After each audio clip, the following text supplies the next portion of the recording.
Joining me now, John Cardillo, former NYPD and a syndicated radio talk show host. Wow, to hear the emotion of that officer giving that press conference, he was blown away. He said this guy was coming after one of his own to assassinate him with a 9mm, 11 shots at least. Close range. This officer had the fortitude to be able to fire back and hit him at least once, and it appears that Jesse Hartnett, the officer there on the screen, John, is going to live. Bravery, right? Yeah. Oh, Officer Hartnett, he's the cop every cop would want as their partner right now. He did an outstanding job. The mental trauma you endure in a shooting incident, I was in one, is pretty severe. You have tunnel vision, everything is amplified, sounds, sight. For him to have been shot, then to exit his vehicle and return fire, hitting the suspect either 1 or 3 times to where the suspect could be apprehended, was exceptional police work. I want people to know just what a great job he did. You know, we hear all the time how just as regular citizens we should plan out and play out our escapes and, from our homes for fires and all that. I'm assuming police train for this, but there's no way that you would ever know what it would actually feel like, right? Oh, not at all. Not at all. Especially like this, because this is a scenario you really don't expect, Gretchen. I mean, you train for walking into a convenience store robbery or a car stop with somebody who's armed, but you don't expect a gunman in the name of Allah to walk up to your vehicle, stick his firearm inside, and try to execute you. It's pretty much unheard of. So what are police officers going to do now? You've been on the inside. You've been in a situation like this, not terror-related Right. maybe, but what are officers going to do now? I mean, I think people forget that they're out there to protect us 24/7, and now they've got ISIS coming after them, too. Yeah, look, I think that there needs to be a serious discussion about police training doctrine. I talk on my radio show all the time about prison converts to Islam.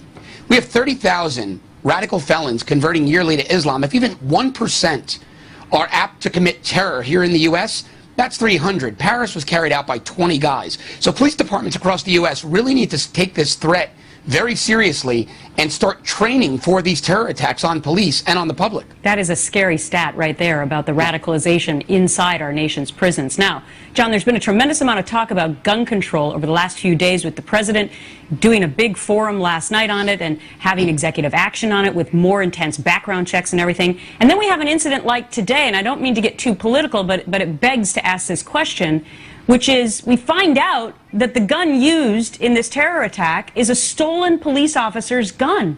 So what background check is going to stop that?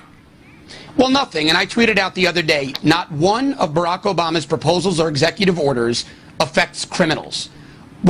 Criminals don't follow laws. I know that's an overused cliche and platitude, but it's true. So all our president is doing is saying, let me enact more laws, let me sign more laws into effect that criminals won't follow. Nothing Barack Obama or any gun control advocate ever promoted would have stopped this criminal from attempting to kill police officer Hartnett. Okay, and aside from the weapon, what are we going to do about this ideology that's here at home now? Because when you have an administration where it's trickling down from the top and they don't even call it radical Islam, where do we go from here? No, Gretchen, it's scary. I mean, we're of like mind on this. I just hope that local law enforcement agencies depart from this silly mantra of the Department of Justice that white militia members who are pro-Second Amendment and potentially veterans are the real threat. No, they're not. No, they're not. We have homegrown radical Islamic terrorists right here trying to kill our citizens, like we saw in San Bernardino, and now trying to kill our police officers like we saw today in Philadelphia.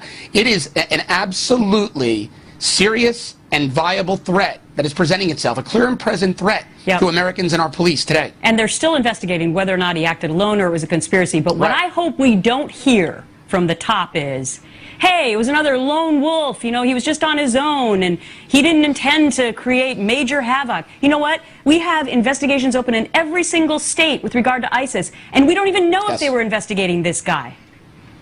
No, we really don't. And I also want law enforcement to look very seriously into the nexus of the Black Lives Matter movement, the Nation of Islam, ISIS radicals, because remember something, Philadelphia was where P.O. Faulkner was killed by Mumia Abu Jamal, a Muslim He converted to Islam. His name was Wesley Cook.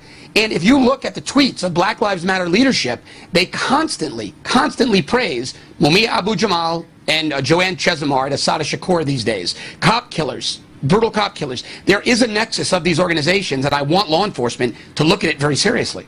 John Cardillo, great insights, former NYPD. Thanks so much. Thank you very much.